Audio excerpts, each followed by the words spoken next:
اعوذ باللہ من الشیطان الرجیم بسم اللہ الرحمن الرحیم۔ عزیزان من، آج جولائی 1978 کی 21 تاریخ ہے اور درس قرآن کریم کا آغاز سورہ الشعراء کی آیت 176 سے ہو رہا ہے، 26/176۔ تجدید یادداشت کے طور پر یہ عرض کر دوں کہ سلسلہ چلا آ رہا ہے انبیاء سابقہ کی داستانوں کا۔ آپ کو یاد ہوگا کہ میں نے شروع میں یہ بتایا تھا کہ یہ داستانیں تاریخی کہانیاں نہیں ہیں۔ قرآن کریم نے بتایا ہے کہ دین شروع سے آخر تک ایک ہی چلا آ رہا ہے۔ دین کے اصول، اس پر عمل پیرا ہونے کے طریقے کار بدلتے جائیں گے، اس کے جزیات بدل سکتی ہیں زمانے کے تقاضوں کے مطابق۔ دین کے اصول غیر متبدل ہیں اور شروع سے آخر تک ویسے رہیں۔ ہر رسول کا جو تذکرہ آیا ہے قرآن میں تو وہ یہ ہے کہ اس کے دور میں انسانوں کے بنائے ہوئے نظام میں جو سب سے زیادہ نمایاں خرابی تھی اسے ابھار کر سامنے لایا گیا اور اس کی بجائے دین خداوندی کا وہی متعلقہ عنوان جو تھا اس کی وضاحت کی گئی۔ میں نے کہا تھا کہ اگر آپ حضرت نوح علیہ السلام سے نبی اکرم صلی اللہ علیہ وسلم تک ان انبیاء نے جو پیغام اور دعوت دی انہیں اگر آپ ایک ایک کر کے اکٹھا کر لیں تو پورا دین کا نظام آپ کے سامنے اصولی طور پر آ جائے گا۔ اس وقت تک ہمارے سامنے حضرت نوح علیہ السلام کا ذکر آیا تو اس میں بتایا یہ گیا کہ قومیت کا مدار رنگ، خون، وطن کا اشتراک نہیں، آئیڈیالوجی یا ایمان کا اشتراک۔ پھر یہ بتایا گیا کہ انسانوں کی طبقاتی تقسیم پیشوں اور حرفوں کے لحاظ سے، دولت، امارت اور غربت کے لحاظ سے یہ خلاف شرف انسانیت ہے۔ ہر انسانی بچہ انسان ہونے کی جہت سے یکساں واجب و تکریم ہے اور مدارج تکریم تو ہر ایک کے کردار اور اخلاق کے مطابق ہوتا ہے۔ اس کے بعد قوم عاد آئی ہمارے سامنے، ان کے متعلق کہا گیا کہ حکومت سیاست کا مقصد یہ ہے کہ کمزوروں کی کمزوریاں، ناتوانوں کی ناتوانیاں، محتاجوں کی احتیاجات رفع کی جائے، نہ یہ کہ کمزوروں کی ہڈیاں چور کر دی جائیں۔ دولت اور قوت اس لیے نہیں ہے کہ کمزور کو کمزور کر دیا جائے، بلکہ یہ ہے کہ ان کی ان کمزوریوں اور کمیوں کو رفع کر کے ایک مساوات انسانیہ قائم کی جائے۔ پھر ہمارے سامنے قوم سمود آئی جس میں یہ کہا گیا کہ یہ زمین پر ذاتی ملکیت قائم کر کے لکیریں کھینچ لینا کسی کی ذاتی ملکیت نہیں ہو سکتی، یہ انسانوں اور مویشیوں اور باقی جانداروں کے لیے پرورش اور نشو و نما کا ذریعہ ہے۔ اس کا انتظام اس طرح سے کیا جانا چاہیے کہ ہر ضرورت مند کی ضرورت یکساں طور پر پوری ہوتی رہے۔ اس کے بعد ہمارے سامنے قوم لوط آئی اور اس میں قرآن نے کہا کہ یہ جنسی پابندیاں صرف یہی نہیں کہ یہ سوسائٹی یا تمدن کا ایک اصول ہے، بلکہ قوموں کے عروج و زوال پر اس کا بڑا گہرا اور بنیادی اثر پڑتا ہے۔ اور اس کے بعد اب ہمارے سامنے قوم شعیب آتی ہے، وَإِذْ كَذَّبَ أَصْحَابُ الْأَيْكَةِ الْمُرْسَلِينَ۔ اسی طرح سے قوم شعیب کو اصحاب الایکہ بھی کہتے ہیں، وہ جنگل وہاں زیادہ تھے، جنگل والے، بن والے، اور انہی کو شعیب کی قوم بھی کہا گیا ہے۔ مدین میں ان کا مرکز تھا۔ اذ قال لهم شعیب الا تتقون، وہی پہلے چاروں آیتیں بنیادی جو ہر رسول کے تذکرے کے ضمن میں ہمارے سامنے آئی ہیں، پہلے ان کو دہرایا جاتا ہے۔ الا تتقون، کیا تم اپنے اس خود وضع کردہ غلط نظام کی تباہیوں سے بچنا چاہتے ہو؟ پہلی چیز یہ ہوتی ہے، کیونکہ رسول جو ہے وہ منذر ہوتا ہے، وہ آگاہ کرنے والا ہوتا ہے۔ پہلی چیز آگاہی کی ہے کہ کیا تم خطرات سے بچنا چاہتے ہو؟ جو بچنا نہیں چاہتا اس کے لیے یہ بتانا کہ راستے میں کنواں آئے گا بے فائدہ ہے. جو خودکشی کرنے کے لیے جانا چاہے اسے کہنا کہ نہ یہاں نہ راوی میں چھلانگ لگانا، یہ تو پانی ڈوبو ہے. وہ تو گیا ہی ڈوبنے کے لیے ہے.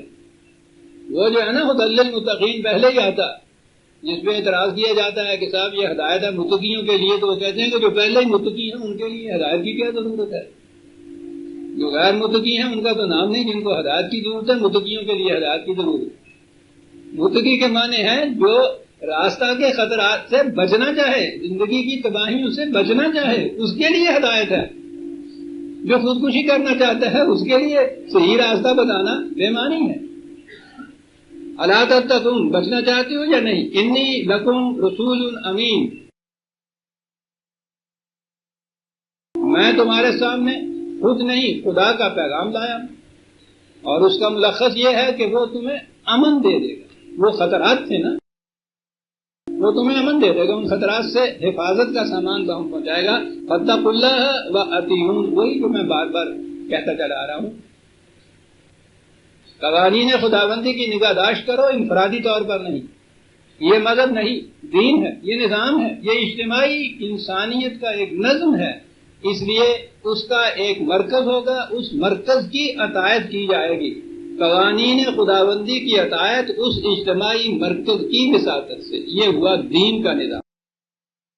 اور اگلی چیز ہوئی کہ وما اسألکم علیہ من اجر ان اجری الا علی رب العالمین، اور جو کچھ میں تم سے کہہ رہا ہوں تم سے اس کا کوئی معاوضہ اور صلہ نہیں مانگ رہا، تم سے نہیں مانگ رہا. اس لیے کہ میں یہ نہیں کہ تمہارا کوئی کام کرنے ہے، مجھے تو خدا نے پیغامبر بنا کے بھیجا ہے، یہ فریضہ میرے ذمہ لگایا ہے، میں وہ فریضہ ادا کرنے کے لیے آیا ہوں. اور یہ نہیں کہ بلا معاوضہ یا بلا اجر کے میں کروں گا. کوئی کام بھی اس کے بغیر تو کیا ہی نہیں جا سکتا. غرض ایک مدعا ہے، مقصد ایک آرزو ہوتی ہے. جس نے مجھے کہا ہے کہ جاؤ یہ ہمارا کام کر رہا ہو، میں اس سے اپنا معاوضہ لے لوں گا، تم سے تو میں کچھ نہیں چاہتا. یہ بنیاد ہے دین کی.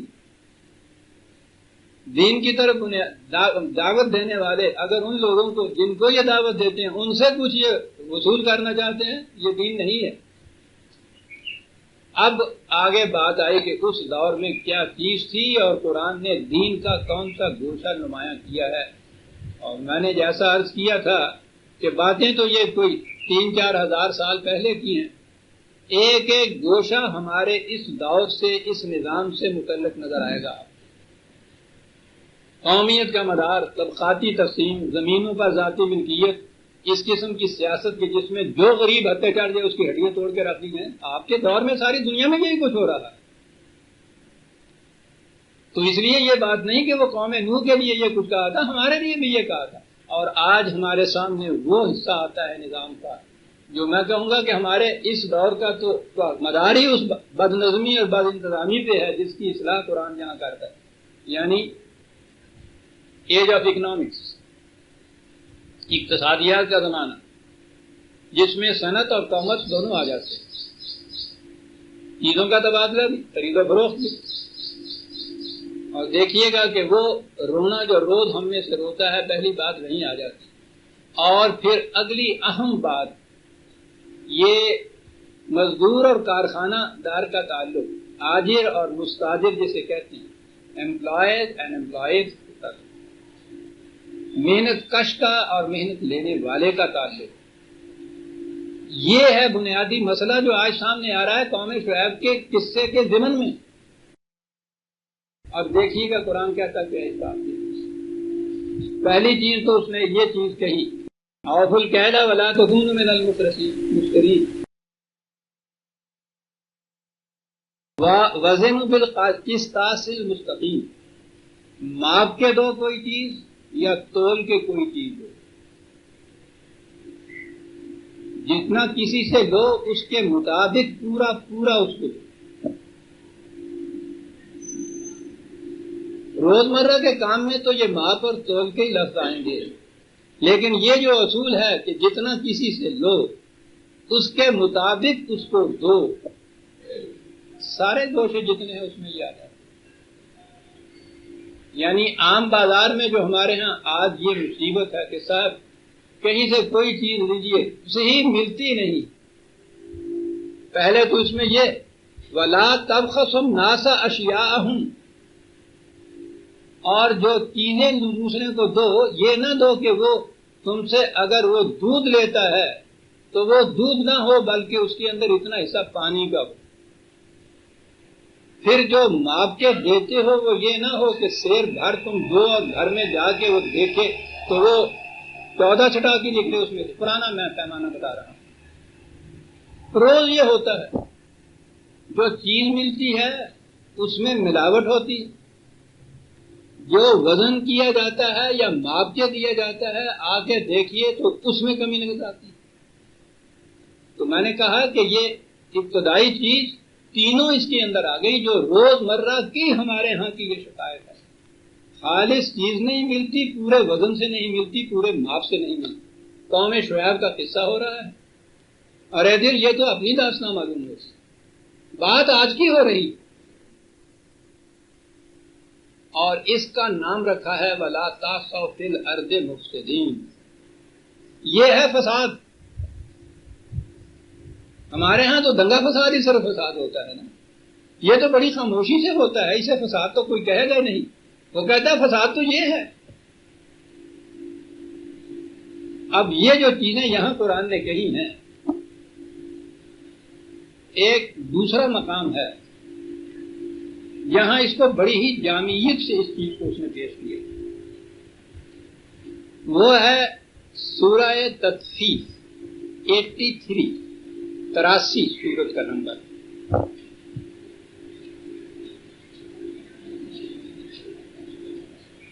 بڑی جامعیت ہو. ویل للمطففین، تباہ ہو کر رہے گا وہ نظام، وہ معاشرہ جو تطفیف پر مبنی ہوگا. یہ لفظ جو ہے مطفف کے معنی تطفیف کرنے والا، اور تطفیف جو ہے یہ مادہ ہے اس کا. اب یہ دیکھیے کہ وہ عرب کہاں کہاں اس کو استعمال کرتے تھے، اور قرآن ایک لفظ کہہ کے کتنے جامع معنی اس کے اندر لے آتا ہے. پہلی چیز تو یہ بھی تھی ان کے ہاں کہ کسی چیز میں کمی کرنے والا جو ہے وہ متفق، کسی چیز میں کمی کرنے والا، کسی چیز کو ناقص دینے والا متفق. حتیٰ کہ اگر وہ مکنی وہ بعض اوقات ایسا قبل از وقت بچہ پیدا ہو جاتا ہے، ستمایا وغیرہ جسے کہتے ہیں، وہ پورا نہیں ہوتا، کمزور ہوتا ہے، بعض اوقات ناقص ہوتا ہے. تطفیف، اس کو بھی وہ تطفیف کہتے تھے کہ کوئی شے جو مکمل شکل میں دینی چاہیے ناقص شکل میں کسی کو دی. ایک لفظ کی جامعیت پہ غور کرتے چلے جائیے. کوئی شے وہ تو ہو وہی، لیکن وہ اس میں کمی کی جائے. اُنا جنہوں کہنے نا پنجابی، اس معنی میں وہ استعمال کرتے. پھر دوسری چیز یہ ہوتی تھی کہ ناقص چیز دی جائے، اور اگلی چیز ان کے ہاں ہوتی تھی تطفیف. اونٹنی کے پاؤں کو ایسا باندھا جائے کہ جتنا یہ اس کو چلانا چاہتے ہیں جس رفتار سے، اس سے چل سکے، اپنی رفتار سے نہ چل سکے. اب دیکھ رہے ہیں تطفیف کہاں تک جا رہی ہے. اس کی صلاحیتوں کو بھرپور ہونے نہ دیا جائے، اور جتنی ہیں اس میں وہ اپنے اختیار سے نہ ان کو استعمال کر سکے، تمہارے اختیار سے ان کو استعمال کرے. جتنا تم چاہو اتنا ہی وہ کر سکے، اس سے آگے وہ ایک قدم نہ اٹھا سکے. اب قرآن دیکھیے، پہلا تو یہ لفظ استعمال کیا ویل للمطففین. وہ نظام جس میں یہ کچھ ہوگا، جسے تطفیف کہا ہے اس نے، وہ تباہ ہو کر رہے. جو جی میں آئے کر کے دیکھ لی، وہ تباہ ہو کے رہے. اور خود ہی پھر قرآن تو اپنی تفسیر آپ کر دیتا ہے. مطففین کون ہیں؟ الذین اذا اکتالوا علی الناس یستوفون. یہ وہ لوگ ہیں کہ جب دوسروں سے یہ لیتے ہیں تو پورا پورا لیتے ہیں. ٹھیک ہے. اگلے الفاظ ہیں وہاں ہے اصل بات آ رہی. یہاں ہے اذا اکتالوا علی الناس، یعنی اللہ خلاف ہوتا ہے کہ دوسروں سے لیتے تو پورا ہیں، دیتے کم ہیں. اس میں دونوں چیزیں آ جاتی ہیں اس کے. لیکن یہاں تک باتیں چیزوں کی ہو رہی ہے، جنس کی ہو رہی ہے، جو کچھ کسی سے لیا جائے یا دیا جائے. الفاظ ہیں اگلے وَإِذَا كَالُوهُمْ أَوْ وَزَنُوهُمْ يُخْسِرُونَ. جب انسانوں کو تولتے ہیں یا انہیں ماپتے ہیں تو ان کا نہ پورا وزن کرتے ہیں نہ ان کی پوری پیمائش کرتے ہیں. ان کے وزن اور پیمائش. اب یہ دیکھیے انسانوں کو جب وہ اب اشیاء سے بات آگے کرے گی. اور یہ آیا صحیح معنی میں ہمارا دور. پہلا دور تو ہمارا یہ آیا کہ جس میں کوئی شے آپ کو خالص نہیں ملتی، کسی شے کا وزن نہیں ہوتا، کوئی شے مکمل نہیں ہوتی، ناقص ہوتی. یہ ساری چیزیں قوم مدین یا قوم شعیب میں قرآن نے گنائی کہ یہ تھا تطفیف کا نظام جس میں یہ ہوتا تھا. اور بات اگلی بتائی کہ یہ چیزیں اشیاء تک نہیں، انسانوں کو تک بات آ گئی کہ جب وہ انسان کا بھی وزن کرتے تھے تو جتنی اس کی قیمت ہونی چاہیے وہ قیمت نہیں دیتے. جب اس کو ماپتے تھے تو جو اس کا ماپ پورا ہے وہ ماپ اس کا نہیں دیتے. یہ سوال آ گیا عزیزان من. آج کی دنیا میں ہمارے ہاں آجر اور مستاجر کا، کام لینے والا اور جو دینے والے کام محنت کش ہے، مزدور محنت کش ملازم، اور وہ ان کی محنت سے فائدہ اٹھانے والا. بتایا یہ کہ یہ جتنی قیمت ان کی ہونی چاہیے اس کی وہ نہیں دیتے انسانوں کی. اور اگر وہ تطفیف ناقہ ہے تو ان کی صلاحیتوں کو اتنا آگے بڑھنے نہیں دیتے یہ کہ وہ بھرپور ہو جائیں. رسی باندھ دیتے ہیں ان کے پاؤں میں، آگے بڑھ نہیں نہ پائے وہ. یہ کیا چیز بات کیونکہ آج کے دور کی آئے گی، آج کے دور کی اصطلاحوں میں سمجھنا چاہیے. میں نے ایک جگہ لکھا تھا کہ انسانیت کی تاریخ میں سب سے زیادہ منحوس دن وہ تھا جب کسی غلام نے اپنے آقا کو اتنا کما کر لا کے دیا جو اس سے زیادہ تھا جتنا وہ آقا اس پہ خرچ کرتا تھا. یہاں سے انسانوں کی سوداگری شروع ہو گئی. بڑا ہی بدبخت دن تھا وہ. اگر وہ اس سے کم کما کے لاتا جتنا وہ کھاتا ہے اس کے یہاں سے تو دوسرے دن نکال لیتا اسے. یہ تو گھاٹے کا سودا ہے. برابر سرابر بھی لاتا پھر بھی وہ نہ رکھتا تو اس نے کیا کمایا اس میں سے. جب وہ اتنا کما کے لایا جو اس سے زیادہ تھا جتنا یہ اس پہ خرچ کرتا تھا تو یہ وہ سودا ہے جو اس کو پے کر رہا ہے. اب اگر وہ کما کے لاتا ہے مثلا 10 روپے تو یہ اسے 10 روپے نہیں دیتا، اس پہ خرچ کرتا ہے 5 روپے 8 روپے تک بھی. اس میں سے خود بچاتا ہے اور اس کے بعد کوشش یہ ہے کہ یہ تو زیادہ سے زیادہ کام کر کے لاتا جائے اور میں کم از کم اس پہ خرچ کرتا جائے. خرچ وہ اس لیے اس پہ کرتا ہے کہ یہ کام کرنے کے قابل رہے، اس لیے نہیں کہ اس کو اس کی پرورش منظور ہوتی ہے. یہ تو وہ قربانی کی عید کے لیے بکرا پال رہا ہوتا ہے. وہ دیکھنے میں کتنا موٹا ہوتا ہے دمبا اور کتنا تازہ اس کو رکھتے ہیں اور کتنا کھلاتے ہیں اور کتنی خاطر تواضع کرتے ہیں، نہلاتے دھلاتے ہیں. تو ذہن میں یہ ہوتا ہے کہ یہ اس دمبے کے لیے ہے، یہ اس کے لیے نہیں ہے. یہ تو اس کی قربانی دینی ہے، اس کا جو ثواب اس نے کمانا ہے یہ سارا کچھ اس کے لیے کر رہا ہے. یہ جو چیز ہے کہ جتنا کوئی محنت کر کے لاتا ہے اگر زیادہ نہیں تو اتنا ہی اس کو دے دیا جائے تو نظام سرمایہ داری چل ہی نہیں سکتی. بنیاد اس کی یہ ہے کہ اس کو اتنا نہ دیا. اور اس کی لم یا کلیل یا کی کیا ہے؟ ویجز، مزدوری مقرر کر، تنخواہ مقرر کر. یہ جو چیز ہے کہ یہ مزدور جو ہے جی، بہرحال میں بات وہاں سے شروع کروں تو وہ تو میرے بچے ہنسا کرتے ہیں، نوجوان بھی ہنسیں گے کہ 8 آنے روز ہوتا تھا اس کا. تو بہرحال اگر آج وہ آپ 15 روپے روز بھی کر لیں، راج جو ہے اس کے 40 روپے روز، انجینئر جو ہے اس کے پتہ نہیں تو 150 روپے روز. یہ مزدور کے 15 روپے کس نے مقرر کیے؟ فیکٹری میں، ملز میں جو کام کرنے کے لیے جاتے ہیں، مزدور کو یہ ملے گا. مزدور خود تو مقرر نہیں کرتا، اسے یہ اختیاری نہیں. یہ تو جو اس کو امپلائی کرنے والا ہے وہ مقرر کرتا ہے.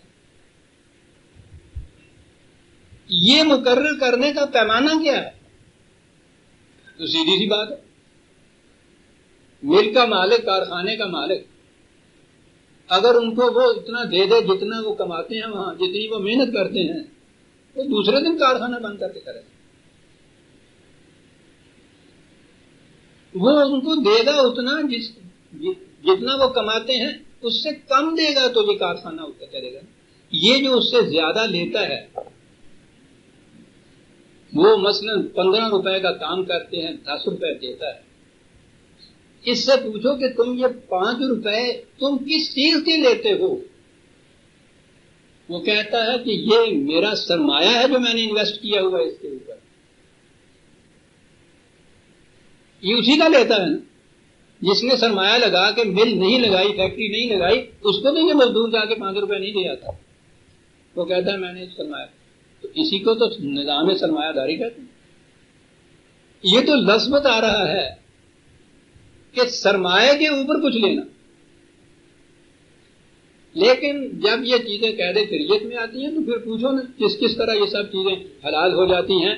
یہ جو اس نے ادھر سرمایہ لگایا ہے، اگر اس میں سے کسی کو یہ 100 روپیہ قرض دے دے اور اس قرض کے اوپر سال کے بعد 5 روپے لے، تو اسے آپ کے ہاں کی مذہبی پیشوائی ہے تو شریعت سود کہتی ہے، بیاج کہتی ہے حرام مطلق، کوئی گنجائش نہیں. وہ جو روز اس 100 یا 1000 مزدور کی 5 روپے روز کی کمائی لے جاتا ہے، یہ کہہ کر کہ میرے سرمایہ کا یہ حاصل ہے، یہ جائز شیر مادر کی طرح کرا لو. تو یہ کیسے جائز؟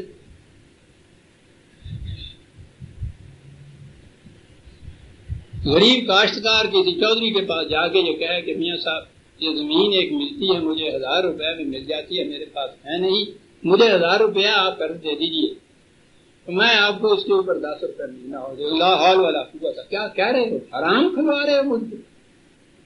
سود دینے والا، سود لینے والا، وہ کہتے ہیں شریعت کے روح سے تو دونوں جہنمی ہوتے ہیں، میں تو نہیں کر سکتا. کہتا کہ جی میرے بچوں کی پرورش نہیں ہو رہی، میں محنت کرنا چاہتا ہوں، اتنا یعنی کہ نہیں اس کا حل ہو جائے گا، کوئی بات نہیں.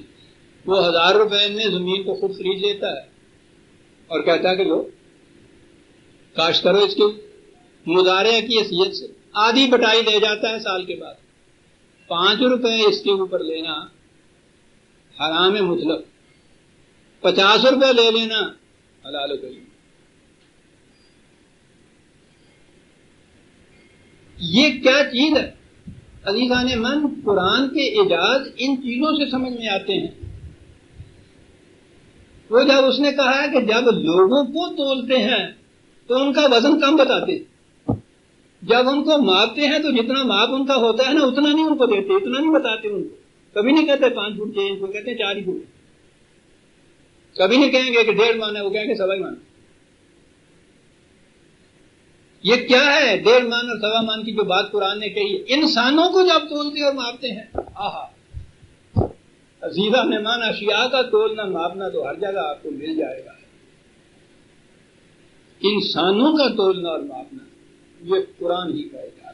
اور یہ ساری جتنی معاش سامانیاں آج ہو رہی ہیں معاشرے، ساری دنیا جہنم بنی ہوئی ہے. اشیاء کے ماپ تول کی بات جو ہے وہ تھوڑے سے حسن انتظام سے ٹھیک ہو جاتی. یہ انسانوں کا ماپنا تولنا تو قانون کی روح سے جائز و طیب قرار دیا جاتا ہے. اسے کیا کریں گے؟ اپنے اپنے دائرے میں اپنے اپنے حالات پہ سوچیے. کیا آپ کو اپنا پورا وزن ملتا ہے؟ آپ کو اپنا پورا اسٹیچر کہیں ملتا ہے؟ آپ کی قامت جس کو کہتے ہیں وہ پوری کہیں ملتی ہے؟ آپ کی محنت جو ہے اس کا پائی پائی کا احساس آپ سے کیا جائے. ویجز قانون یہ بتاتا ہے کہ جتنا اس مزدور سے تم نے طے کیا ہے اتنا دے دیا. وہ دے دیا ہے تو وہ کوئی اس کا حق ہی نہیں مانتا کہ عدالت میں جا کے گداوا کرے, کسی فریاد بھی کرے, کچھ نہیں. دیکھو جو 10 روپے روز طے ہوئے تھے مل گئے نا تجھ کو بھی, وہ تو مل گئے مجھے. اب یہ بات کہ میں نے کام 20 روپے کا کیا ہے, کوئی قانون اس پہ گرفت نہیں کرتا اسے. یہ 10 روپے کس طرح سے مقرر ہوئے تھے کوئی نہیں پوچھتا, طے ہو گئے. معاشرہ یہ ایک لفظ ان کے ہاں, اسٹیٹ ایک لفظ ان کے ہاں, یا یہ صنعت و حرفت ان کے ہاں کا لفظ, ذمہ داری جس کی آپ کو کہتے ہیں, یہ چیزیں ہیں. وہ سارا سسٹم جتنا ہے اس پہ چلتا ہے کہ جتنا کسی ایک فرد یا انسان کا وزن ہے وہ پورا نہ اس کو دیا جائے, اس کا ماپ پورا نہ اس کو دیا جائے. اور اگلی بات یہ کہ یہ کیوں ہے صاحب کہ اسی قسم کا وہ مزدور ہے, اس کے 15 روپے مثلاً روز ہیں, انجینئر ہے اس کا 100 روپے روز. یہ کیوں ہے؟ یہ ہے سپلائی اینڈ ڈیمانڈ کا کوشچن. انجینئر کی تعداد تھوڑی ہوتی, مزدوروں کی تعداد بہت زیادہ ہوتی.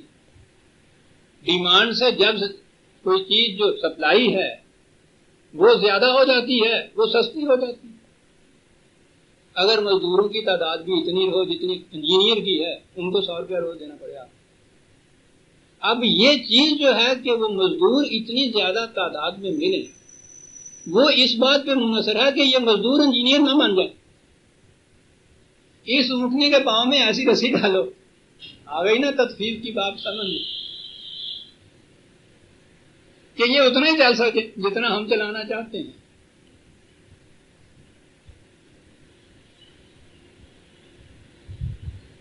پیدائش کے اعتبار سے تو ہر انسانی بچہ یکساں پیدا ہوتا ہے. یہ کہ یہ مزدور رہے گا اور یہ انجینئر بن جائے گا, یہ تو ہمارا نظام ہے نا جو یہ کچھ کرتا ہے. تو لفظوں میں تو یہ ہے کہ تھا ٹھیک ہے اس کے ماں باپ افورڈ کر سکتے ہیں, اس لیے انہوں نے اعلیٰ تعلیم دلا دی. معاشرے کا ہی نظام ہے نا کہ جو افورڈ کر سکتا ہے اس کو اعلیٰ تعلیم ملے, جو نہیں کر سکتے کم ملے نہ ہی ملے. جو جن کو کم ملے یا نہ ملے وہ مزدور بنتے جائیں گے نا, یہی رہ جائیں گے نا. بڑے آدمی کا بیٹا روپے کے زور پہ اس نے بنا لیا ان کو, وہ تو اتنے بنا سکے کہ جن کے پاس اتنا ہے. جن کے پاس اتنا نہیں ہے 90% جو ہیں وہ ان کی انگلیوں کے تو پاؤں میں وہ بندھی ہوئی ہوگی رسی, وہ اس سے آگے کچھ بن ہی نہیں سکتے. نظام آپ کا ایسا ہے. اس نظام کے اندر جہاں یہ پرائیویٹ سکول قائم کیے ہوئے ہیں, چھوٹے چھوٹے ایک ایک بنگلے ایک ایک کوٹھی کے اندر, یہ بچے یہاں وہ پہلی کلاس بھی نہیں کہلاتی, کنڈر گارڈن کہلاتی ہے, بچوں کا باغ چمن. وہ اس بچے اس باغ میں کھیلنے کے لیے جاتے ہیں 4-4, 5-5, 7 سال. وہ صرف وہاں کھلونے ہوتے ہیں, وہ کھیل کے آ جاتے ہیں. پتا ہے اس کی فیس کتنی ہے؟ پہلے 100 تھی, 140 ہوئی, اب کے 160 ہو گئی. 3 مہینے کی چھٹیاں وہ دیجیے یہاں, یعنی کھیلنے بھی نہیں جا رہا بچہ. 160 روپیہ مہینہ ایک بچے کا, جو وہاں نرسری میں یا کنڈر گارڈن کے اندر جاتا ہے. داخلے کے 100 روپے لگا. اور پھر وہی بات آ گئی, آپ سمجھیں گے نہیں, کھڑوکڑے جنہوں کہنے یہ ان کے کپڑوں کا, یہ ان کی کاپیوں کا, یہ ان کی پینسلوں کا, یعنی وہ دیے چلے گئے روز ان کے ہاں کا دے. اسی اسٹینڈرڈ کی ان کے ہاں کاپی چاہیے سر, اندازے لگا, اسی اسٹینڈرڈ کی وہاں پینسل چاہیے. کتنے ہیں جو افورڈ کر سکیں؟ زیادہ سے زیادہ آپ یہ کہیں گے نا کہ معاشرہ اور اسکول کھول دے گا. یہ جو اور اسکول کھولے ہوئے ہیں اس میں ذرا بچہ بھیج کے دیکھیے، شام تک آدھی گالیوں کا تو حافظ بن جائے گا، اور کم از کم 10% جوئیں ہوں گی اس کے کپڑوں میں.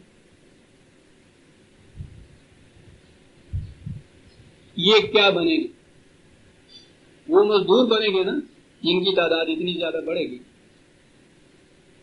انجینئر تو انہی میں سے کچھ بن سکیں گے نا اگر بنیں گے تو آگے چل کر. جو ایک بچے کے لیے کم از کم 200 روپیہ اور سال کی پڑے گی، پہلی کلاس نہیں ابھی وہ شروع ہوئی نہ ویٹنگ روم میں بیٹھے ہیں، تو اتوں کی ٹکٹ ہے گی. یہ جو چیز ہے کہ صاحب وہ اس کی تو ہونی چاہیے سپلائی اینڈ ڈیمانڈ. نظام سرمایہ داری میں ہوتا ہی ہے کہ جس طرح سے اشیاء یا اجناس ہوتی ہیں کہ جن کی مانگ زیادہ ہوتی ہے ان کی پیداوار یا پروڈکشن وہ زیادہ کرتے ہیں، اسی طرح سے انسانوں میں بھی لیبر یا مزدور کی مانگ زیادہ ہوتی ہے. وہ معاشرے میں انسان پیدا اس طرح کرتے ہیں کہ مزدوروں کی تعداد ہمیشہ زیادہ رہے تاکہ ان کا وزن کم ہو. وہ قرآن کا الفاظ آ گئے. اور جب یہ سپلائی زیادہ ہوگی، ظاہر ہے کہ ویجز مقرر کرتے وقت تو ایسا ہی چیز. وہاں صبح جا کے دیکھیے، میں تو خیر کم جاتا ہوں، شاید میں منظر دیکھ بھی نہ سکوں. آج کل تو بہرحال کمی ہے مزدوروں کی، بہت باہر چلے گئے ہیں اس وجہ سے شاید. ورنہ صبح جا کے یہاں مارکیٹ میں وہ اس ایک فٹ پاتھ کے اوپر یہاں سے وہاں تک ایک لائن لگی ہوئی ہوتی. جس زمانے میں مزدوری کم تھی اور تعداد ان کی زیادہ تھی، وہ ہر آنے والے کی طرف نگاہیں اٹھا کے دیکھا کرتے تھے. جب ہم پڑھتے تھے کہ غلامی کے زمانے میں مارکیٹ میں غلام بکتا تھا تو بات سمجھ میں نہیں آتی. یہ اس کی طرف نگاہ اٹھا اٹھا کے دیکھتا ہے. اس کو اگر ایک کی ضرورت ہے تو 4 بھاگ کے آتے. ایک کو وہ لیتا تھا 8-9 بجے تک، جتنے وہ مزدوروں پہ لگانے والے لوگ تھے وہ لے جاتے تھے. باقی جو 5-7 تھے وہ جس افسردگی اور جس یاس سے واپس گھر میں جاتے تھے، کیونکہ ان کو پتا تھا کہ دوپہر کے لیے کھانا، بچوں کے لیے آٹا نہیں ہے، یہاں مزدوری نہیں ملی ان کو. اس جانے والے کو اگر آپ کہیں نا کہ 10 روپے روز اس کی مزدوری ہے، میاں میرے ہاں تو یہ ہے کہ کام تھوڑا سا ہے، کوئی 5 روپے دوں گا، وہ کہے گا اللہ کا شکر ہے اتنے دے دیں. یہ جو ان کا وزن کیا جا رہا ہے، یہ جو ان کو ماپا جا رہا ہے، نہ وزن پورا دیا جا رہا ہے نہ ماپ پوری دی جا رہی ہے. یہ وہی چیز نہیں جو قرآن یہ کہہ رہا ہے کہ یہ نظام معاشرت جو ہے تباہ ہو کر رہے گا کہ جس میں انسانوں کا، اشیاء کا نہیں، کیا بات قرآن کی ہے، جس میں انسانوں کو تولا جاتا ہے تو پورا وزن نہیں دیا جاتا، ماپا جاتا ہے تو پوری پیمائش نہیں دی جاتی، کم رکھی جاتی ہے انسان. اور پھر ان کے پاؤں میں، اونٹنی کے پاؤں میں وہ رسی باندھی جاتی ہے کہ ان پہ ایسا نظام ہوتا ہے کہ یہ زیادہ صلاحیتیں ان کی باڑی نہ جائیں. آپ دیکھیے کہ یہ آج کے دور کی باتیں نہیں ہو رہی. ہمارے دور نے ایک بڑا انقلابی اقتصادی ڈھنڈورا پیٹا گیا. روس کا ایک دور آ رہا ہے. کمیونزم کا دعویٰ کیا کارل مارکس نے. وہ تو وہ چیز تھی کہ جو 1400 سال پیشتر ایک اعلان ہوا تھا. آپ حیران ہوں گے یہ سن کے کہ یہ جو اعلان ہے کمیونزم کا کہ ہر شخص سے اس کی استعداد کے مطابق جو وہ کام کر سکتا ہے وہ کام کرے بطیب خاطر، اور اس کی اور اس کے بچوں کی ضروریات پوری کرنا یہ معاشرے کے ذمہ ہے. سوال ویجز کا ہے ہی. یہ تھا نا جو اس نے کہا تھا. لوگوں کو تو علم چونکہ نہیں تھا، لپک کے لیا کہ صاحب واقعی اتنی بڑی چیز ہے جو یہ کر رہا ہے. انہیں معلوم نہیں ہے کہ یہ اصول جو تھا انسانیت کے سب سے بڑے محسن حضور نبی اکرم صلی اللہ علیہ وسلم کا پیش فرمودہ.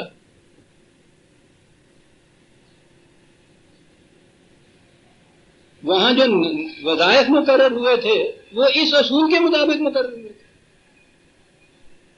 لیکن کارل مارکس نے یہ بات کہہ دی کہ اصول تو یہی ہے، انسانیت بچے گی تو اسی اصول کے مطابق بچے گی. تو انہوں نے کہا کہ اس کو رائج کریں، کہنے کہ یہ میرے بس کی بات نہیں. یہ جو انسینٹیو ہے، جذبہ محرکہ ہے کہ ایک شخص بطیب خاطر جان مار کے کام کرے 20 روپے روز کا، اس کی ضروریات زندگی پوری ہوتی ہیں 5 روپے میں، وہ 5 روپے دیتا ہے خوشی خوشی چلا جائے اور 20 روپے کا کام مسلسل کرتا چلا جائے. وہ کیوں ایسا کرے؟ مارکس کہتا ہے مجھے اس کیوں کا جواب نہیں مل رہا.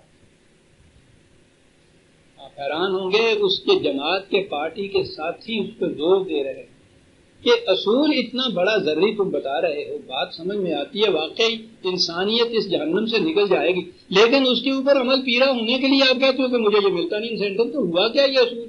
اس نے کہا کہ میں بڑی دیانتداری سے بات کرتا ہوں، میں سمجھتا ہوں کہ اس بات میں وہ بڑا دیانتدار ہے. اس نے کہا میں آپ لوگوں کو فریب میں نہیں رکھنا چاہتا، مجھے نہیں وہ جذبہ محرکہ میں. اس نے کہا پھر کب ملے گا؟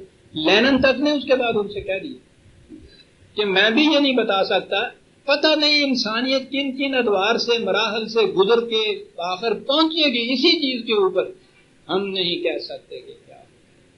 تو انہوں نے کہا ماں سے کہ پھر کیا کریں؟ کہنے لگے کہ برسبیل تنزل سوشلزم کو اختیار کر دیں. یہ الگ الگ مالک جو ہیں ان سرمایہ کے ذرائع پیداوار کے، اس کی جگہ اسٹیٹ مالک ہو گئے. لیکن آپ کو معلوم ہے کہ وہ ہوا کیا؟ اب تو پھر بھی یہ ہے کہ 10 اگر مختلف مالک کارخانوں کے ہیں، 10 مختلف کارخانے ہیں، ایک کارخانے میں کسی مزدور کو یا مزدوروں کی پارٹی کو کوئی شکایتیں ہوتی ہیں تو بہرحال وہاں سے چھوڑ کے دوسری جگہ آ جاتے ہیں. اور اگر یہ سارے کارخانے کسی ایک کی ملکیت ہوں وہ جائے کہاں؟ سائبیریا میں. ہوا گیا اس سوشلزم کے اندر وہ ایک سرمایہ دار باقی رہ گیا، بہت بڑا سرمایہ دار آ گیا جس کو اسٹیٹ کہتے ہیں. تو وہ اسٹیٹ مسمات تو کہیں بیٹھی ہوئی نہیں ہے، وہ تو یہی برسر اقتدار جو طبقہ ہوتا ہے انہوں نے اپنا نام رکھ دیا. وہاں بھی ویجز ہیں. یہ چیز میں نے ان لوگوں کے دانشوروں سے بھی طے کرنے والوں سے بھی بڑی لمبی چوڑی ڈسکشن کی، اسی ایشو کے اوپر کی کہ ویجز جب آپ مقرر کرتے ہیں، مزدوری مقرر کرتے ہیں، تو اس کا معیار پیمانہ کیا ہے؟ کیا یہ ان کی کنسنٹ سے، ان کی مرضی سے مقرر ہوتی جیسے وہ کہتے ہیں؟ لیکن نہیں، وہ تو کر ہی نہیں سکتا. تو میں نے کہا اس میں اور کیپٹلزم میں فرق کیا ہے؟ فرق یہ ہے کہ یہاں سے بھاگنے کا راستہ ہی کوئی ان بیچاروں کے لیے ویجز. اور جب میں نے جیسا عرض کیا کارخانہ ایک فرد کی ملکیت ہو یا ایک اسٹیٹ کی ہو، سوشلزم کے اندر ہو، ویجز وہ مقرر کریں گے کہ جتنی وہ محنت کر کے کما کے دیتا ہے اس سے کم دیا جائے گا تو کارخانہ کرے گا. ویجز کا سسٹم جو ہے یہ ہے لنک اس کی کیپٹلزم. اس کا کوئی بدل اب تک ہمارے ہاں کے اکنامکس، ہمارے ہاں نہیں یعنی دنیا آج کی دنیا کے اکنامکس بھی ہے، انہوں نے بھی نہیں دیا، ابھی تک نہیں چل رہا. اور ویجز کا سسٹم کسی صورت میں ختم ہو سکتا ہے کہ بطیب خاطر کام کرے، جو کام وہ کر سکتا ہے، اس کو یہ فکر نہ ہو کہ آٹا کہاں سے آئے، آٹا اس کے ہاں پہنچتا رہے، پوری ضرورت کے مطابق پہنچتا رہے، کس اطمینان سے یہ کام کرے. اور اگلی چیز پھر وہ آ گئی جسے ہم ایمان کہتے ہیں، میں زیادہ کیوں کروں. اس نے بتایا یہ کہ یہ سارے نظام چلتے ہیں کہ انسان نام اس کی جسمانی زندگی کا ہے، صرف فزیکل لائف کا ہے، کھانا پینا، زائش نسل کرنا، مر جانا، حیوانوں کی زندگی. اس نے کہا انسان کی زندگی اس سے آگے ایک اور چیز بھی ہے جسے انسانی ذات کہتے ہیں، وہ مرنے کے ساتھ مرتی نہیں ہے، آگے کرتی ہے. اصول یہ دیا ہے قرآن نے کہ انسانی جسم کی پرورش اس شے سے ہوتی ہے جسے انسان دیتا ہے اپنے لیے. انسانی ذات کی نشو و نما اس سے ہوتی ہے جو وہ دیتا ہے کسی کو. یہ جو جان مار کے محنت کرتا ہے جانتے ہوئے کہ میرے اور میرے بچوں کا سارا خرچ 5 روپے میں پورا ہوتا ہے، یہ 20 روپے جو کماتا ہے تو یہ ایمان ہے کہ یہ 15 روپے زائد میں دے رہا ہوں تاکہ میری ذات کی بھی نشو و نما ہو جائے. اس کے جسم کی نشو و نما اور پرورش کی ذمہ داری تو لے رکھی ہے معاشرے نے. یہ بطیب خاطر اس میں کنٹریبیوٹ کر رہا ہے دوسروں کی ضرورتوں کے لیے 15 روپے زائد جو کما رہا ہے تاکہ اس کی ذات کی نشو و نما ہو جائے. یہ ہزارہ رات ناس کے سمجھ میں یہ بات آ نہیں سکتی. وہ صرف فزیکل لائف کا قائل ہے انسان، انسانی ذات کا اور آخرت کا قائل ہی نہیں. یہ ہے وہ چیز عزیزہ نعمت جو قرآن پیش کرتا ہے. اذا قالوہم او وزنوہم یکسرون. کیا بات! جب یہ انسانوں کو تولتے ہیں ان کا وزن کرتے ہیں تو ڈنڈی مار جاتے ہیں. یہ خطرہ عجیب چیز ہوتی ہے. ہمارے یہاں جسے کہتے ہیں ڈنڈی مار جانا، پورا نہیں دیتے وہ کبھی بھی. میں نے عرض کیا ہے نا کہ یہ پورا دینے سے نظام سرمایہ داری چل نہیں سکتا. پورا نہیں دیتے. الا یظن اولئک انہم مبعوثون لیوم عظیم. نے کہا کہ یہ خیال نہیں کرتے یہ لوگ. یہ سمجھتے ہیں کہ ہم نے اتنا محکم اور مضبوط بنا لیا ہے اپنے اس نظام کو کہ یہ بیچارے مزدور، یہ غریب جن کو ہم نے رکھا ہی یہاں تک ہے اس سطح تک ہے کہ اس سے ابھر نہیں نہ پائیں، یہ ہمارا کیا بگاڑ دیں گے. کہا انہیں پتہ نہیں ہے. یہ باس کا لفظ قرآن میں بڑا عجیب چیز ہوتی ہے. راستے کی رکاوٹوں کو ہٹا دینا. یہ سمجھتے ہیں کہ یہ جو ہم نے راستے میں رکاوٹیں کھڑی کر رکھی ہیں یہ ہٹ ہی نہیں سکتی، کوئی ہٹا ہی نہیں سکتی. ہم نے اتنا محکم بنا لیا ہے اپنے اس نظام کو کہ یہ نہیں کوئی ہٹا سکتا. کہا ان سے کہہ دو کہ یہ ہٹ جائیں گی. کب ہٹ جائیں گی؟ غور سے سنیے عزیزان مان. یوم یقوم الناس لرب العالمین. اس وقت صرف یہ ہے کہ صرف یہ طبقہ جسے یہ مزدور کہتے ہیں، مزدور غریب کہتے ہیں، محتاج کہتے ہیں، صرف ان پہ نگاہ ہے کہ یہ ہمارا کچھ نہیں بگاڑ سکتے. یہ اس طرح سے کرتے چلے جائیں گے تنگ، اور یہ طبقہ بڑھے گا تو الناس انسانیت جو ہے اٹھ کھڑی ہوگی ربوبیت عالمینی کے لیے. اس دن رکاوٹیں راستے کی دور ہو جائیں. یوم یقوم الناس لرب العالمین. عالمگیر ربوبیت کے لیے الناس کھڑے ہو، انسانیت کھڑی ہو جائے گی. یقوم الناس لرب العالمین. ان سے کہو کہ یہ ہوگا. کہا کہ پھر جب ایسا ہوگا تو پھر تو جی یہ ریفرنس یہ وہی ہے جی 83/1 سے 6 تک 83/1-6 وہی سورہ تطفیف کی آیات ہے.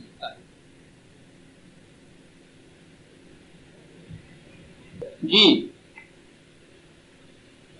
عزیزان من، بات قوم شعیب کی ہو رہی. وہ کہہ رہے ہیں ان سے کہ تمہارا یہ نظام اس کا انجام تباہی ہو. یاد رکھو یہ پورے گروہ انسانیت کو اس مقام تک نہ پہنچاؤ کہ یہ اٹھ کھڑے، اور پھر یہ اٹھ کھڑے ہوں گے صرف اپنے لیے نہیں، لرب العالمین. ربوبیت عالمینی کا یہ ایک نعرہ دے کے اور یہ اٹھ کھڑے ہوں گے. یہ وہ چیز ہوگی کہ جس میں یہ ساری رکاوٹیں جو تم نے راستے میں ڈال رکھی ہیں یہ اٹھ جائیں گی، آزادی حاصل ہو جائے گی. یہ تھی وہ چیز باطل نظام کی جس کے خلاف یہ حضرت شعیب علیہ السلام کے سلسلے میں قرآن نے یہ ذکر کیا کہ انہوں نے یہ بات کہی تھی اپنے قوم سے. یہ جو چیز ہم نے کہی ہے کہ یہ سمجھتے ہیں کہ کوئی ہمارا بال بیکا نہیں کر سکتا. ہم نے ایسے انتظام کر رکھے کہ یہ اٹھ ہی نہیں سکتے. ان کو ہم نے ایسا شکنجوں میں جکڑ رکھا ہے، احتیاج کی، ضرورت کی، افلاس کی، غربت کی، جہالت کی، یہ اٹھ نہیں سکتے. انسان کہتا ہے کہ یہ بات آج کی نہیں. حضرت شعیب علیہ السلام نے جب یہ بات کہی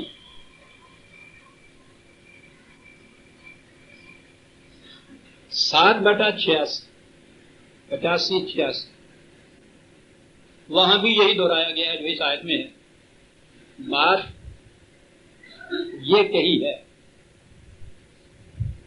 کہ یہ اپیل جو تھی یہ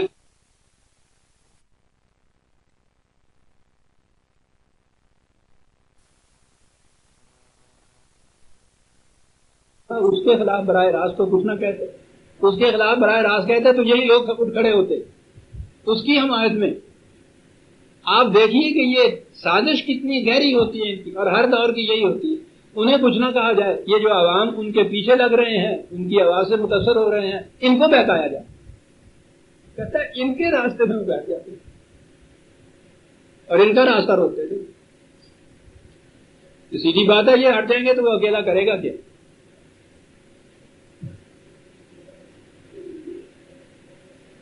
اس کے متعلق یہ کہتے تھے, سوال یہ بھی ہو جاتا تھا پیدا کہ فساد کی جڑ تو یہ ہے جو دعوت انقلاب دیتا ہے, اس کے خلاف ہی اٹھ کھڑے ہونے والی بات کریں. 11/91 پہلی بات تو بڑی دلچسپ. قالوا یا شعیب ما نفقہ کثیرا مما تقول, کہا کہ شعیب جو کچھ تم کہتے ہو وہ باتیں ہماری سمجھ میں نہیں آتی. یعنی انہی کی زبان بول رہا ہے, اور رسول قرآن نے تو کہا ہی ہے کہ ہم رسول کو بھیجتے ہی اس کی قوم کی زبان میں پیغام دینے کے لیے. یہ کیا بات ہے کہ صاحب جو کچھ تم کہتے ہماری سمجھ میں نہیں آتا؟ انہی کی زبان بول رہا تھا نا. کیا بات سمجھ میں نہیں آتی تھی؟ سمجھ میں تو آتی تھی.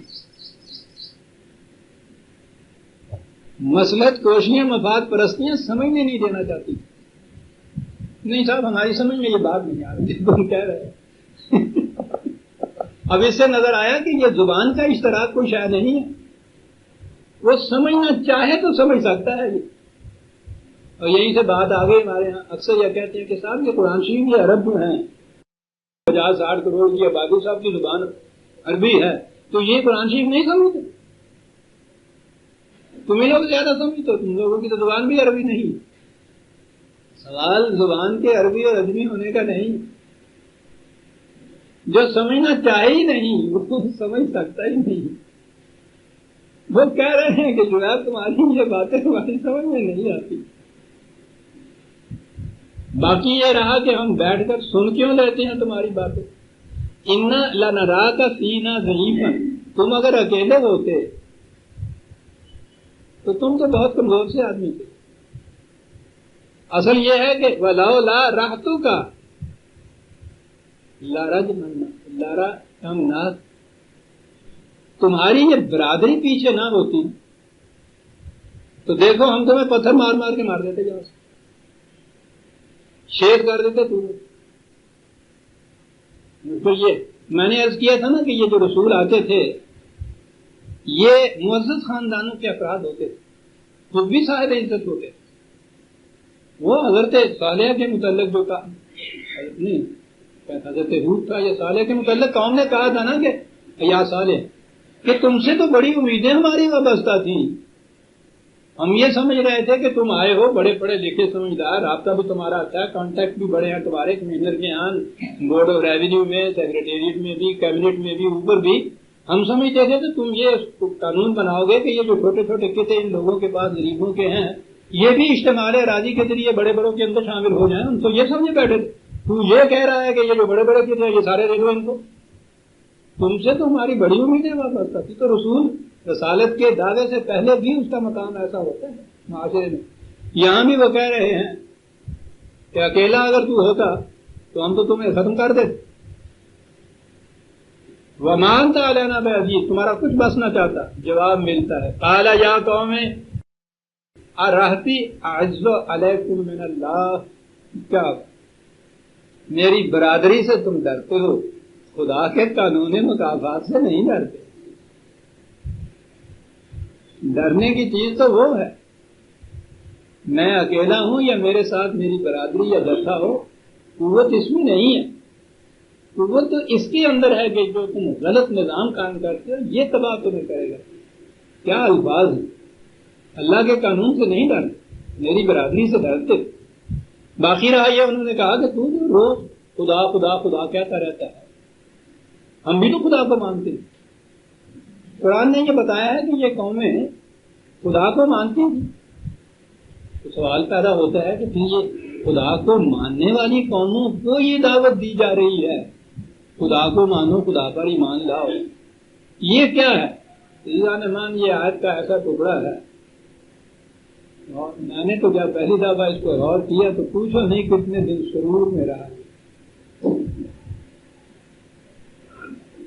یہ جو ہمارے یہاں کرکٹ کی ٹیم جاتی ہے 11 تو چن لیتے ہیں وہ کھلاڑی، 3-4 اس کے اندر ایکسٹرا رکھ لیتے کہ جب ان کو کچھ ہو جائے ان میں سے کام نہ چلے تو اس کی جگہ اس کو لے آئے. یہ ایکسٹرا ان کو کہلاتے. یہ آج کل تو نوجوان طبقہ سمجھ لے گا، یہ سنیما والوں کے ہاں یہ جو فلمیں بنانے والے ہیں ان کے ہاں ایکسٹراز رکھے ہوئے ہوتے ہیں. اصل میں ہیرو ہیروئن اور وہ جو کیریکٹر ہوتے ہیں وہ تو پہلے چنے ہوئے ہوتے. کسی کو کچھ ہو جائے، کوئی بات ہو جائے تو اس وقت کو رکھنا چاہیے نا جو کام دے. پنجابی چھاڑے کرتے نردے تھا روڑا رکھے ہوا ہے، نردے تھا کچھ روڑے چڑھ دے آگے. کہ جب یہ کام ان سے نہ چلے، کوئی ایسی ضرورت پیش آ جائے تو پھر اس کو لے آئے درمیان. سنیے عزیزان من، ہمارا آپ کا قوم شعیب کا خدا پر ایمان کیا کہا ہے؟ وَاتَّخَذْتُمُوهُ وَرَاءَكُمْ ظِهْرِيًّا. کہا تم کہتے ہو ہمارا خدا پہ ایمان ہے، تم نے خدا کو ایک ایکسٹرا کی حیثیت سے رکھ چھوڑا ہے کہ جہاں اور ذرا ختم ہو جائے، کام نہ دے، ناقص ہو جائے تو وہ خدا کو لے آتا. 12واں کھلاڑی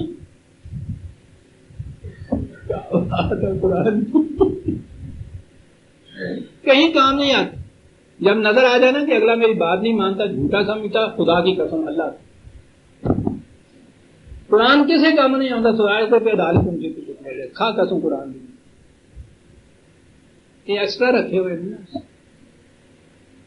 اس دور میں وہ کہہ رہے ہیں کہ تمہارا یہ کہنا کہ خدا پر ہمارا ایمان ہے، تم نے تو خدا کو ایک ایکسٹرا کی حیثیت سے رکھا ہوا ہے. کہ جب جو چیزیں سمجھتی ہو کہ ان سے ہمارا کام چلے گا، جب ان میں سے سمجھو کہ نہیں کام چلتا تو پھر وہ خدا سامنے آ جائے. مذہب کا نعرہ لگایا جائے، پھر وہ نظام خداوندی جو ہے اس کا ڈھنڈا بلند کر دیا جائے. ایکسٹرا ہے نا یہ سارے. سیاست کے اور حربے جب کام نہ دیں تو یہ عوام کے جذبات جو ہیں وہ تو مذہب کی بنا پہ کام آتے ہیں، پھر وہ اس ایکسٹرا سے کام لیتے ہیں. آپ کو معلوم ہے عزیزان من کہ یہ بات حضرت شعیب نے ہی اپنی قوم سے نہیں کہی، نہ ہم نے کبھی غور کیا، نہ ہمیں یہ بتانے والے بتاتے ہیں. قرآن کہتا ہے یا ایھا الذین آمنوا آمنوا باللہ، اے وہ جو اپنے آپ کو مسلمان کہتے ہو ایمان لاؤ خدا پر. ہم سے کہہ رہا ہے وہ، تو یہ ایمان نہیں وہ ہم بھی کہیں گے قوم شعیب کی کہ سب خدا پہ تو ہمارا ایمان ہے. تو وہ یہی جو آپ نے جگہ کہ ٹھیک ہے لیکن تم نے وہ ایک ایکسٹرا کی حیثیت دے رکھی ہے اس کو. ایمان لاؤ خدا. یا انہوں نے کہا کہ ہم اس کو نہیں ماننے کے لیے تیار، لاؤ وہ جو عذاب لانا چاہتے ہو لاؤ. تو وہ عذاب ایسی چیز نہیں ہے کہ خدا نہ کردہ میں مداری کی طرح یوں کروں چڑھ لوں اور وہ عذاب آ جائے. سوال یہ نہیں، میں ایک نظام پیش کرتا ہوں، تم کہتے ہو کہ غلط ہے، جو تم کہتے ہو کہ اس کے نتائج جتنے انسانیت ساتھ ہوں گے یہ غلط ہے، اس کے برعکس تم ایک نظام پیش کر رہے ہو. میں کہتا ہوں اس کا انجام تباہی ہے. اب وہ کہتے ہیں کہ اس کا ثبوت کیا ہے. عزیزان من آپ غور کیجئے، ہم یہی سمجھتے ہیں کہ وہ معجزہ دکھا دیتے تھے تو رسول وہ ثبوت ہو جاتا تھا. وہ کہتے ہیں یہ بات نہیں. وَيَا قَوْمِ اعْمَلُوا عَلَىٰ مَكَانَتِكُمْ إِنِّي عَامِلٌ. بہت اچھا، یوں نہیں مانتے تو اس کے بعد پریگمیٹک ٹیسٹ ہے، تجرباتی ایک طریقہ ہے، تم اپنے نظام پہ کار بند رہو. مجھے اپنے نظام پہ عمل کرنے کے لیے مہلت دو، فرصت دو، انسان اس کا پیدا کرنا. میں ادھر نظام قائم کرتا ہوں، تم اس میں دخل نہ دینا، میں اتنے وقت میں تمہارے نظام میں دخل نہیں. سوف تعلمون، یہ نہیں کہ پھر دیکھو گے قیامت والے دن کون جہنم میں جاتا ہے. سوف تعلمون، ابھی بات سامنے آ جائے. دونوں نظاموں کا نتیجہ بتا دو کہ کس کا دعویٰ سچا ہے، کس کا دعویٰ جھوٹا ہے. سوف تعلمون من یاتی ہے عذاب یخزی ہے ومن هو کذاب. نتائج بتا دیں گے کہ کون سا وہ نظام ہے جس کا نتیجہ ذلت اور رسوائیاں ہیں. کون ہے دونوں میں سے ہم میں سے جھوٹا دعویٰ کرنے والا؟ نظام قائم کرنے. دعوے کی صداقت کا اصل ثبوت یہ ہے کہ اس کو عمل میں لاؤ، اور عمل میں لانے کے بعد نتائج بتائیں گے کہ کون سا نظام صحیح ہے. عزیزان ایمان، ہم نے جب تاریخ پاکستان میں مطالبہ کیا تھا اس خطہ ارض کا، ہم دلیل یہ دیتے تھے، وہ کہتے تھے کہ یہی نظام جو ہے سیکولر نظام، مذہبی پیشوائیت ہماری کہتی تھی کہ جس میں ہمیں نماز، روزے، حج، زکوٰۃ کی اجازت ہے، باقی سارا سسٹم جو ہے وہ سیاست ہے. ہم ان سے یہ کہتے تھے کہ خدا کا نظام عطا کردہ اس کے برعکس، وہاں صرف خدا کے قوانین کی حکومت ہوگی. وہ کہتے تھے کہ یہ 4 دن نہیں چل سکے گا.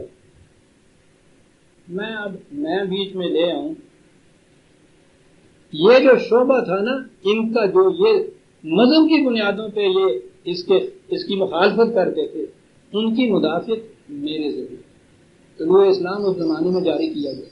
اس زمانے کے فائل پہ یہ دلیل ہم دیتے تھے. آج تو ہم جھوٹے ثابت ہو رہے ہیں کہ یہ خطہ زمین ہمیں لے لینے دے، اس کے اندر امکانی قوت ہم میں ہو جائے گی کہ ہم خدا کے احکام کو نافذ کریں. نتائج بتا دیں گے کہ جو تم کہتے ہو وہ صحیح ہے یا جو ہم کہتے ہیں صحیح ہے. تھوڑی سی مہلت ہمیں دو. اس سے یہ آیتیں پیش کی جاتی تھی، اس کے لیے ہم نے یہ کیا.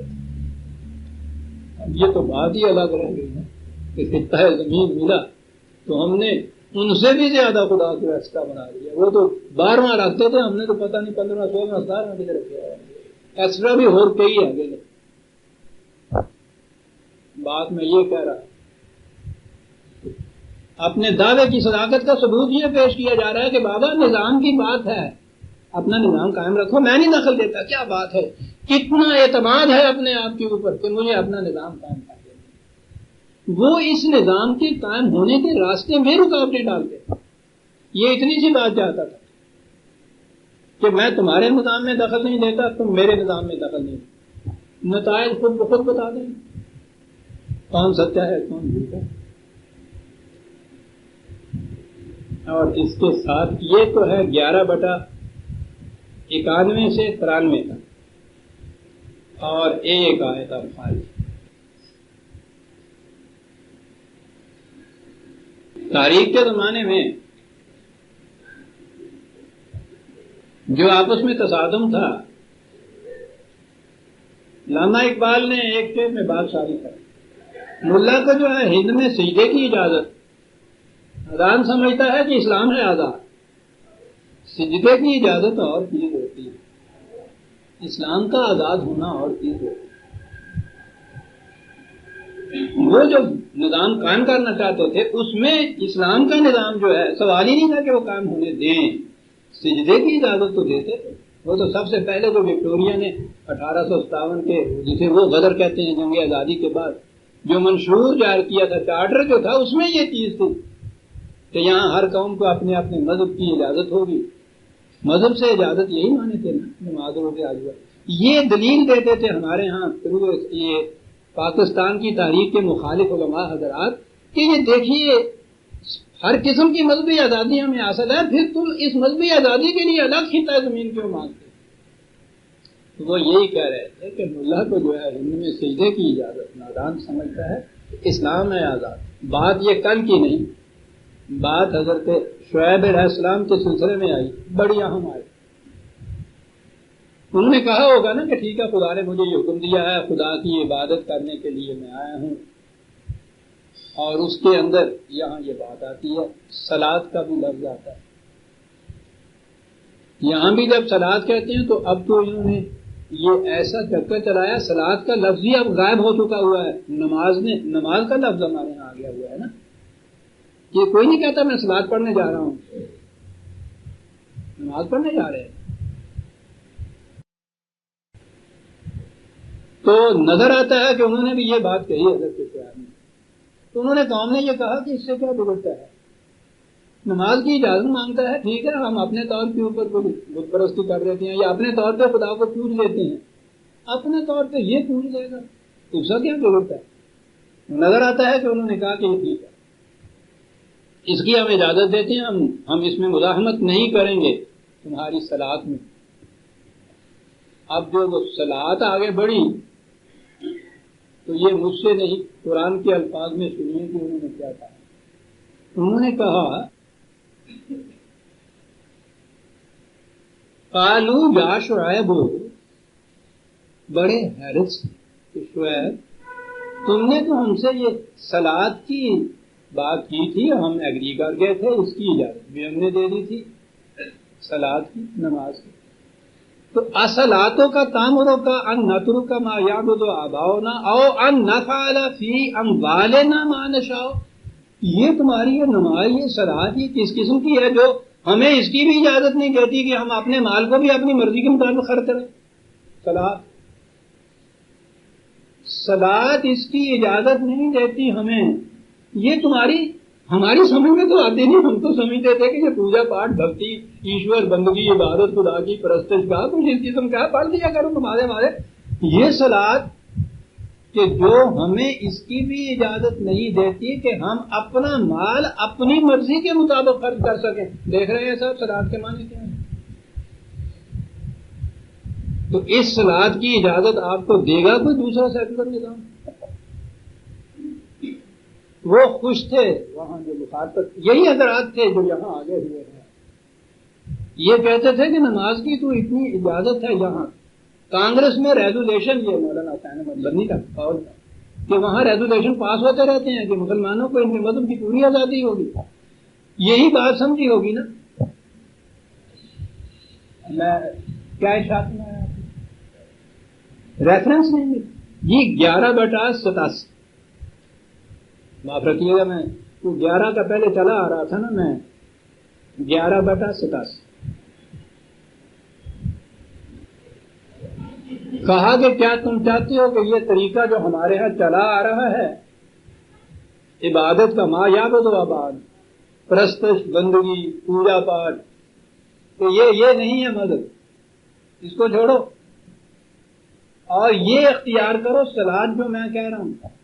تو کہا کہ اچھا یہ صلاۃ کہ جو ہمیں اس کی بھی اجازت نہیں دیتی کہ ہم اموال نا، یہ ہے اصل چیز کہ ہم اپنا مال بھی اپنی مرضی کے مطابق خرچ نہ کریں. یہ ہے صلاۃ عزیزان. اس کی اجازت کون دے؟ اس لیے انہوں نے یہ کہا 7/88 7/88 قال الملأ الذين استكبروا من قومه ملأ الذين، میں نے کہا تھا نا کہ یہ لفظ آتا ہے، بار بار آتا ہے، اور وہ نواں پارا جو ہمارے ہیں اس کے اوپر آپ نے دیکھا ہوگا قال الملأ اوپر لکھا ہی ہوتا ہے، وہ شروع وہاں سے ہوتا ہے. میں نے کہا تھا نا کہ اس کا ہمارے ہاں ترجمہ تو سرداران قومی کر دیا جاتا ہے، تو ٹھیک ہے، ہوتے تو وہی ہیں، لیکن بنیادی معنی اس کے وہی جو میں نے آپ کو پتہ بتائے ہوئے، وہ جن کے برتن گھروں میں بھرے ہوئے ہوں، ہاتھ سیدھی کر، یہ ساری مخالفتیں ان کی طرف سے، اور وہی پھر سردار بنتے ہیں، وہی بڑے بڑے لیڈر بنتے ہیں، وہی مخالفت کرتے ہیں اس قسم کے نظام. استدبار، تکبر، سرکشی. کس بنا پہ سرکشی؟ برتن بھرے ہوئے تھے. اور دوسری جگہ قرآن نے یہ کہا ہے، یہ حضرت نوح کے قصے میں، کہ یہ لوگ جو غریب طبقے کے لوگ ہیں، روز محنت کر کے روٹی اپنی کماتے ہیں، یہ تم کہتے ہو کہ دیکھو یہ میرے ساتھ ہو لیے ہے، انہوں نے بات سمجھی، تو انہوں نے کہا تھا کہ یہ ان کی عقل کوئی عقل ہے، ان کی سمجھ کوئی سمجھ ہے، ان کی رائے کوئی رائے ہے، رائے تو ہماری رائے ہے. ٹھیک ہے. تو پھر میں وہی آؤں گا پنجابی کے محاورے کہ جنہوں کی کوٹھی چ دانے انہوں نے کملے بھی سیانے. بات ٹھیک ہے، جن کے گھر کھانے کو ہوتا ہے ان کے ہاں کا کملہ بھی سیانا ہو، جس کے پاس کھانے کو نہیں ہوتا، ہزار عقل و دانش کا مالک، کوئی اس کی بات سننے کے لیے تیار نہیں ہوتا. چپ چپ بیٹھو ہے، بیٹھ جائے رام دخل نہیں چاہیے گا سمجھ والے نہیں گلا تو میاں جی میری سنتے لو گلو سنی ہوئی ہے کہ تیری کی سن لیں گے، اس قابل ہی نہیں وہ. اور یہ نہیں ہے کہ پنچایت میں اس کی بات نہیں سنی. اوپر تک کون سا غریب آدمی ہے جس کے گھر کھانے کو نہیں ہے کہ آپ کے یہاں الیکشن میں آ کے الیکٹ ہو کے اوپر چلے 20-20 ہزار روپیہ تو قانوناً منظور کر دیا جاتا ہے خرچ کے الیکشن. جی چھوٹی دانے نہیں ہے نہیں گل پہ وہ صورت کی کوئی نہیں سی سنتا. آج بھی جہاں بات سننے کی کوئی مجلس قائم ہوتی ہے کہ آج بھی وہاں اس کا داخلہ بند ہے. یہ تھی وہ چیز کہ وہ جن کے برتن بھرے ہوئے تھے وہ یہ بات کہتے تھے. پہلے تو وہ جو اس کے ساتھی تھے ان کو ورگلاتے تھے، ان کے راستے میں بیٹھ جاتے تھے، ان کو ہٹاتے تھے کہ نہیں وہ جیسے آتے نہیں جو ہے وہ کر دیں. جب اس میں بھی باز نہ آئے تو پھر یہ کہا باز آتے ہو یعنی کیا کہا لا نخر جنہ کا یا شعیب والذین آمنوا معک من قریتنا او لتعودن فی ملتنا. کیا بات، دو ٹوک متبادل باتیں ہم پیش کر دیتے ہیں تمہارے سامنے. یا تو یہ جو ہمارا نظام ہے، کیا بات ہے اس لفظ ملت، یا تو ہمارا جو نظام ہے اس کی طرف آ جاؤ. پہلے بھی یہ سارے جو ہمارے ساتھی تھے اسی کی طرف سے، اور اگر یہ بات نہیں ہے تو پھر ہم تمہیں اپنے ہاں سے نکال دیں. کوئی کمپرومائز نہیں کر سکتا اس میں، یہ خود کمپرومائز نہیں کرنے کے تیار ہے. حق باطل کے ساتھ کمپرومائز کر ہی نہیں سکتے. کسی سوال کا غلط جواب اور صحیح جواب کسی طرح بھی آپس میں مفاہمت کر سکتے. یہ جو روز چیز ہوتی ہے کہ صاحب آپ 2 اور 2 4 کہتے ہیں، وہ 2 اور 2 آپ 2 چوکی 8 کہتے ہیں، وہ 2 چوکی 6 کہتا ہے، آپس میں تم جھگڑ رہے ہو، کٹ رہے ہو، ڈھڑ رہے ہو، اس سے کیا فائدہ ہے؟ کچھ تم نیچے آؤ، کچھ یہ اوپر چلے، تو 2 اور 2 7 کے اوپر فیصلہ کر دو. اب 2 اور 2 7 کے اوپر جو فیصلہ کیا وہ جو 6 کہتا تو اس کو اس میں بھی جیت ہے. مارا تو وہ جاتا ہے جو 8 کی بجائے 7 پہ آتا ہے. حق کو چھوڑنے والا باطل پہ آتا ہے، باطل ایک باطل چھوڑے گا دوسرے باطل پہ آ جائے گا. غلط نشانے تو 100 ہوتے ہیں، ٹھیک تو ایک ہی ہوتے ہیں. جو ٹھیک نشانے پہ لگا ہے وہ ان سے کہہ دے کہ اچھا جی میں تمہارے دوسرے نشانے پہ آ جاتا ہوں، تو اس نے تو کچھ نہیں کھویا، اس کا کچھ رہا ہی نہیں. اس کا نام ضد رکھا جائے.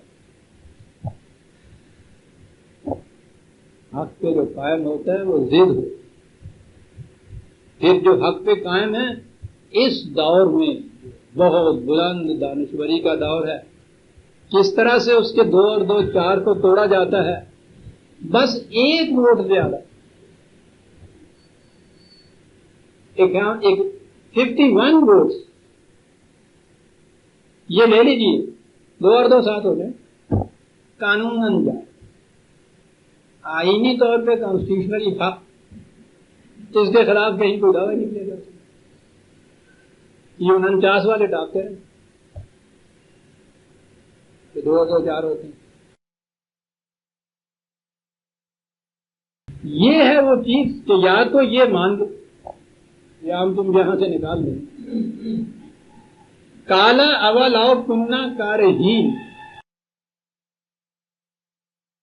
کہا کہ خواہ ہمارا دل نہ بھی مانے اس چیز کو، ٹھوکے نہ جو تم کہتے ہو، پھر بھی اگر ہم یہ مان لیں تو پھر تم سمجھ لو گے کہ مفاہمت ہو گئی، تمہارے ساتھ تو ہو گئی. فَجِفْتَرَيْنَا عَلَى اللَّهِ كَذِبًا إِنْ عُدْنَا فِي مِلَّتِكُمْ بَعْدَ إِذْ نَجَّانَا اللَّهُ مِنْهُ. تمہارے نزدیک تو بات ہو گئی. وہ جس نے ہمیں کہا تھا کہ بابا 2 اور 2 4 ہی ہوتے ہیں، اس کے ہم کیا جواب دیں گے؟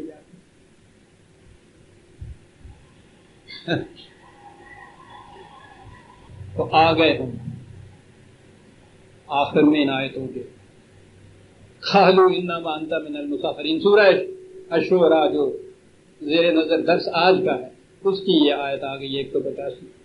کہنے لگے نظر یہ آتا ہے شعیب یہ تم لیے پھرتے ہو نا کہ مجھے خدا کی طرف سے یہ اس قسم کے پیغامات ملتے ہیں تو خود فریبی میں مبتلا نظر آتے ہو. دوسرے کہنے لگے نہیں اس پہ کسی نے جادو کر دیا پاگل ہو گیا. پاگل تو ہوتا ہی. وما انت الا بشر مثلنا وان نظنك لمن الكاذبين. ہمارے جیسے ایک عام انسان کتنا کوئی جتھا برادری نہیں اکثریت تمہارے ساتھ نہیں. ہم سمجھتے ہیں بالکل جھوٹ بولتے. اور اگر یہ بات نہیں تو روز ڈراتے رہتے ہو نا کہ تباہ ہو جاؤ گے برباد ہو جاؤ گے. فاسقط علینا کسفا من السماء ان كنت من الصادقین. تو پھر یہ آسمان کا ایک ٹکڑا گراؤ ہمارے اوپر کرو تباہ. اس قسم کی وہ تباہی سمجھتے تھے کہ کوئی آسمان کا ٹکڑا گرائے گا. اس نے کہا تھا خزیوں کے عذاب ذلیل و خوار ہو جاؤ گے. یہ ہے عذاب خدا کا. آسمان سے ٹکڑے نہیں گرا کرتے. عذاب اس شکل میں آیا خزی فی الحیات. قال ربی اعلم بما تعملون. کہا کہ میں عذاب لانے والا ہوتا تو پتہ نہیں کس کی شکل میں لیا تھا. وہ تو اس کا قانون ہے مکافات کا جو تمہارے اعمال کا نتیجہ تمہارے سامنے لائے.